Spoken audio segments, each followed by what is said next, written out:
Eles escolheram a Barrabás. E nós? Quem nós iríamos escolher? A questão aí faria sentido se nós estivéssemos numa situação semelhante àquilo que aqueles judeus viveram na época. E, na verdade, hoje, lendo a Bíblia, a gente às vezes até fica furioso. Mas se nós observarmos bem o que Jesus significava e como Jesus confrontou muitas das suas realidades, humanamente não é difícil entender a ira que eles tinham. No entanto, há um porquê. Eles estavam errados. E eu quero trazer você a um entendimento que nós podemos hoje viver uma realidade paralela e descobrir se nós seríamos daqueles que, como aquele povo, mandaria crucificar a Jesus e ficaria com Barrabás, ou se nós ficaríamos com Jesus. Eu quero saudar a você neste dia com a paz do Senhor. Aqui vos fala a professora Manuela Barros, e hoje nós vamos estar meditando no texto bíblico de Lucas, capítulo 23. Estamos dando continuidade ao Evangelho de Lucas, portanto, hoje, Lucas 23, a partir do versículo 17, e nós estaremos lendo até o versículo 25. E o texto diz o seguinte: E era-lhe necessário soltar-lhes um pela festa. Mas toda a multidão clamou a uma, dizendo: Fora daqui com este, e solta-nos, Barrabás. Barrabás fora lançado na prisão por causa de uma sedição feita na cidade e de um homicídio. Falou, pois, outra vez Pilatos, querendo soltar a Jesus. Mas eles clamavam em contrário, dizendo: Crucifica-o, crucifica-o. Então ele pela terceira vez lhes disse: Mas que mal fez este? Não acho nele culpa alguma de morte. Castigá-lo-ei, pois, e soltá-lo-ei. Mas eles instavam com grandes gritos, pedindo que fosse crucificado, e os seus gritos e os dos principais dos sacerdotes redobravam. Então Pilatos julgou que devia fazer o que eles pediam, e soltou-lhes o que fora lançado na prisão por uma sedição e homicídio, que era o que pediam, mas entregou Jesus à vontade deles. Até aqui, a palavra do Senhor. Meus queridos irmãos, gostaria de te chamar a atenção a duas coisas neste texto. A primeira coisa são as pessoas que estavam ali confrontando, pedindo a morte de Jesus. A Bíblia coloca ou esclarece dois tipos de pessoas: a multidão, o povo, né? E uma cúpula de liderança, ou seja, a liderança espiritual deles estava ali. Você sabe que muitas vezes a liderança queria alguma coisa neste tempo que Jesus andou aqui na terra, mas não apareciam, enviavam alguém para confrontar a Jesus, para expor a Jesus, enfim, havia uma tentativa de pegar a Jesus, mas a grande liderança sempre estava por trás, escondida. E o que aconteceu no tempo de Jesus é aquilo que nós vivemos hoje neste sentido. Muitas vezes a gente pensa: isso é um movimento do povo, isso é o que o povo quer, o povo está pedindo agora com as mídias sociais, é o povo que está falando. E para o lado de fora sempre aparece o povo, mas a verdade é que sempre há por trás uma cúpula de liderança que tem esta capacidade de manipular situações, ou enfim, na mídia social mesmo, alguém, não é, desenvolve a programação que permite algum mais ou outro menos, enfim, não vamos entrar nestes detalhes, mas o fato é que é explícito neste texto que há uma cúpula de liderança, ou seja, um grupo de liderança, e há também a multidão, e esta liderança incitou a multidão, e agora estavam todos ali diante de Pilatos, raivosos, pedindo a morte, a crucificação de Jesus. A segunda coisa que eu quero te chamar a atenção é o que Jesus significava para eles, tanto a liderança quanto o povo, mas eu gostaria de achar com você que mais a liderança do que o povo. Jesus foi alguém que confrontou muita coisa para eles. E coisa tão profunda que algumas delas eu dizia: caramba, humanamente talvez até eles estavam certos no que estavam vendo, né? E, por exemplo, a primeira coisa que Jesus revelou que é muito forte para eles foi a revelação da lei, ou seja, Jesus confrontou a realidade da lei, a dimensão da lei. Eles que receberam a lei de Moisés viviam, julgavam, viviam ao cerimonial, enfim, os seus rituais cerimoniais e etc., em função da lei. Agora vem Jesus que no seu primeiro sermão começa a trazer uma dimensão completamente diferente da lei. Diz: olha, a lei não dizia isso, eu porém vos digo, né? E trazia uma realidade mais profunda.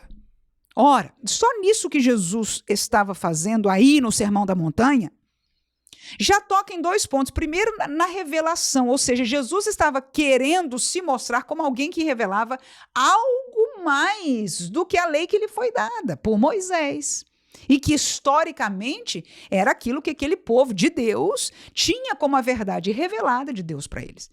Mas, automaticamente, ao questionar, ao adicionar, ao aprofundar a verdade moral da lei de Moisés, Jesus estava tocando, estava confrontando na questão da autoridade. Que autoridade? Uma das coisas que essa liderança falava e ensinava ao povo é dizer, olha, o que ele está querendo dizer? Por acaso ele é maior que o nosso pai Abraão? Por acaso ele é maior do que Moisés? E outras vozes diziam, eis aqui um que é maior do que Moisés. Ou seja, Abraão e Moisés são símbolos da autoridade da revelação de Deus que lhes tinha sido dada até aquele momento. Agora vem este Jesus e se coloca num patamar de autoridade maior, porque ele se colocava como filho de Deus, como Cristo, como Messias, que claro que eles esperavam, mas em ver a Jesus eles não reconheceram. E agora este homem, Jesus, estava querendo tomar este lugar de autoridade. Se você lembra uma colocação bíblica de Gamaliel uma vez, ele disse, olha, vamos ver bem, não vamos julgar assim facilmente, porque outros se levantaram, levando gente após si, e isso passou.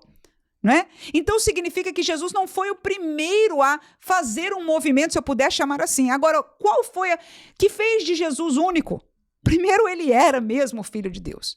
Segundo, ele fez a colocação, a revelação da lei e aquilo que ele falava era perfeito. Ele conhecia dentro por fora, de fora para dentro, de dentro para fora, a lei. E ele soube trazer isso a nível de ensino para eles. Jesus também cumpriu toda a lei, não só na perfeição de cumprir os rituais e todas as coisas, mas ele cumpriu aquilo que foi dito dele, as profecias e a lei, perfeitamente. Mas mais do que isso, Jesus deu os sinais que as pessoas da época, você vai se lembrar de textos bíblicos que dizia assim, ninguém pode fazer as coisas que ele faz se Deus não for com ele. Outras vezes era claro, isso somente Deus pode fazer, coisas como essa. Por exemplo, quando Jesus disse, para que você saiba que o Filho do Homem tem poder na terra para perdoar os pecados, aí vinha o sinal, eu te comando, amém? E fazia o milagre, ou seja, estava Deus ali, por Jesus, provando pelos sinais, pelas manifestações e maravilhas de Jesus, não só pela palavra, a instrução, mas pelos sinais de que ali estava Jesus, o Filho de Deus. Mas era uma confrontação para eles, porque muitos não queriam acreditar. Mas Jesus confrontou mais. Jesus foi alguém que expôs o coração desta liderança. Eles estavam escondidos, eles estavam vivendo na sua religião tranquilinhos, quando de repente este homem começou a falar, a ensinar, e encontrava com alguns deles, e ele colocava um deles de rixa e disse, o vosso coração é soberbo, vocês procuram os melhores lugares, vocês estão aparecendo com seus filatérios e etc, etc, mas no vosso coração, ele dizia às pessoas, olha, faça o que eles ensinam, mas não faça o que eles fazem, porque o que eles fazem é assim, assim, ou seja, Jesus veio expor toda a realidade daquelas pessoas. Jesus veio expor os seus pecados. E quem é que gosta de ser exposto? Então, uma pessoa dessa, que veio confrontar a autoridade que eles conheciam, a revelação que eles conheciam, e mais, confrontar ou expor a sua maior intimidade espiritual da sua vida, do seu interior, era demais. Então, não é à toa que a cúpula religiosa queria exterminar. O que necessitavam fazer não é o cancelar de hoje na mídia social, não é calar-lhe, não é prender. Já tinham tentado prender, já tinham mandado para um lado ou para o outro, mas não se calava, era necessário matar. Precisamos exterminar com este homem. E eles não podiam fazer porque estavam debaixo do domínio romano, então foram a Pilatos. E Pilatos, você viu aí, que por 3 vezes, a primeira vez está no versículo 14, ele diz, nenhuma culpa eu acho daquilo que vocês falaram neste homem. No versículo 20 ele diz, falou, pois outra vez Pilatos, querendo soltar a Jesus. Terceira vez diz no versículo 22, então ele pela terceira vez disse, mas que mal fez este? Eu não acho nele culpa alguma, vou castigar e vou soltar. Então este foi o veredito da justiça humana, ou seja, Pilatos não sendo levado por nada espiritual, em seu olhar de justiça humana, não encontrou nada em Jesus. Mesmo que próprio Pilatos conhecia das leis, dos costumes judaicos. Mas ele não encontrou nada que fosse digno para matar. Mas a fúria destes que foram expostos, que foram confrontados, não aceitavam nenhuma outra coisa. Agora eu quero trazer um paralelo para nós nos dias de hoje. Como é que eu começaria este devocional dizendo: eles soltaram a Barrabás e nós? Eles pediram a Barrabás, um imundo para eles. Aquela cúpula de santos e de líderes religiosos soltaram um assediador, soltaram um homicida, um homem, enfim, que não merecia nada. Pelo contrário, tinha que estar preso mesmo. Mas o que eles não queriam era Jesus. Se tiver que soltar alguém, solta Barrabás, este podre. Mas o que nós não queremos ver mais é este Jesus, que, por que não dizer, confronta toda esta realidade nossa. Como é que nós podemos aplicar isso para nós? Hoje eu reconheço no nosso mundo evangélico, no mundo cristão, um outro evangelho. Um evangelho que ensina, apregoa e vive a comodidade, diferente do evangelho de Jesus, que ensina e apregoa renúncia. Comodidade é viver tranquilamente, renunciar é desfazer, colocar a sua comodidade de lado e colocar prioridade no reino de Deus. O evangelho de hoje, que é propagado e tem crescido enormemente em todo o mundo, é um evangelho de prosperidade. Enquanto o evangelho de Cristo é um evangelho que nos ensina, que nos chama a nos conformarmos com o que temos. Quem é que quer se conformar? Todos nós queremos crescer na mente, no corpo, no espírito, no dinheiro, em todos os sentidos. E eu não quero aqui nem tomar um lado, uma coisa, não. Eu estou falando de maneira geral porque muitos de nós estamos sendo assediados por esse novo evangelho. Este é um evangelho hoje de liberalidade, não é liberdade, é liberalidade. Que quer dizer o quê? Cada um faz o que quer, cada um dá conta de si. A tua verdade é a tua verdade, é o que você acredita, é a minha opinião, é como eu leio a Bíblia, é como eu vejo o que Jesus fez, como eu faço, como eu quero, como eu sinto. Este é o mais forte, né? É como eu sinto. Então é um evangelho eucêntrico, o homem está no centro das atenções. E para este evangelho, então, Deus, Jesus, ele vem abençoar a mim, ele vem confortar a mim, ele resolver os meus problemas, ele vem me ajudar, ele vem estar comigo. E todo o centro do viver deste novo evangelho está no eu. Mas o evangelho de Cristo não é assim. Agora, Cristo não está mais entre nós para ser crucificado outra vez. Cristo não vai ser cancelado pela mídia social, porque ele já não está, ele não tem um canal, e nem tem um perfil, nem tem uma conta, em nenhuma destes lugares. Mas há uma igreja que permanece fiel a este evangelho de Jesus, e que ainda está levantando este estandarte da verdade, mas que são vistas por esta grande e crescente igreja mundial evangélica cristã, deste novo evangelho, porque é outro, definitivamente é outro. Nós já fizemos algumas colocações aqui. E a pergunta é: o que é que este novo evangelho faria se encontrasse na situação que os judeus estavam? Eles soltariam a Barrabás ou eles soltariam a Jesus? Barrabás era um podre, era um errado. Muitos destes sabem que os seus líderes, às vezes, estavam escândalo. Roubou. Fez isso. Mentiu. Foi uma profecia errada. Mas a minha pergunta é: eles crucificariam, deixariam presos estes falsos profetas, estes manipuladores, roubadores que estão aí? Ou será que eles diriam: não, solta-me ele, mas crucifica este quadrado, este antigo que não entende, que o mundo mudou, que Jesus está conosco, que ele conhece e nos ama como nós somos, que nós devemos ser assim mesmo, essa espiritualidade, as diferenças na igreja, a gente tem que adorar adorar como a gente quer, como a gente sente. Toda essa realidade do eu sinto, eu vejo, e toda essa transformação que nós estamos vendo na igreja e nas igrejas, melhor dizendo, nas igrejas, porque a igreja do Senhor Jesus Cristo, a igreja que ele fundou bíblica, aleluia, ela permanece nele, lutando com poucas forças, mas permanece nele. Há uma outra igreja, falando espiritualmente, aleluia.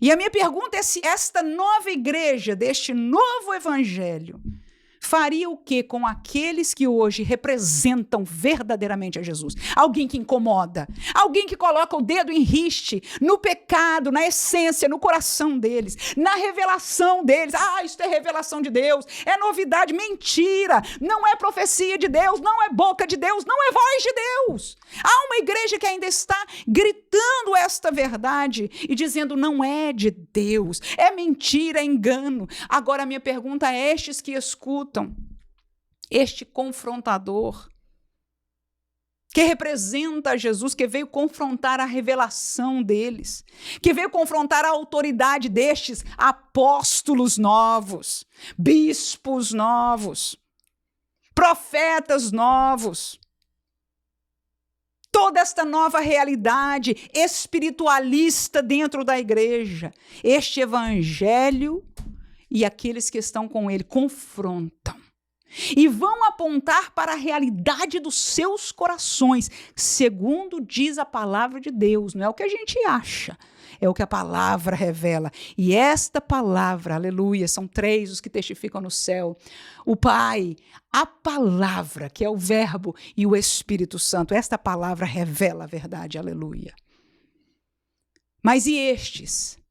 A justiça do mundo, irmãos. Tem lugar que é a justiça do mundo. As pessoas dizem, mas não tem nada, tudo bem, é uma opinião, ele tem a opinião religiosa dele, eles não entendem. Eles podem não entender das diferenças teológicas ou espirituais e etc. O fato é que esses daí não fez nada de errado.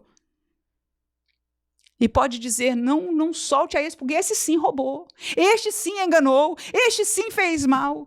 Mas a pergunta para nós hoje, quem é que nós vamos soltar? O Barrabás, que apesar de ter feito o mal, mas nos deixa tranquilos, deixa a gente ser quem a gente é, no nosso evangelho, na nossa maneira de entender. Quem é você, irmã?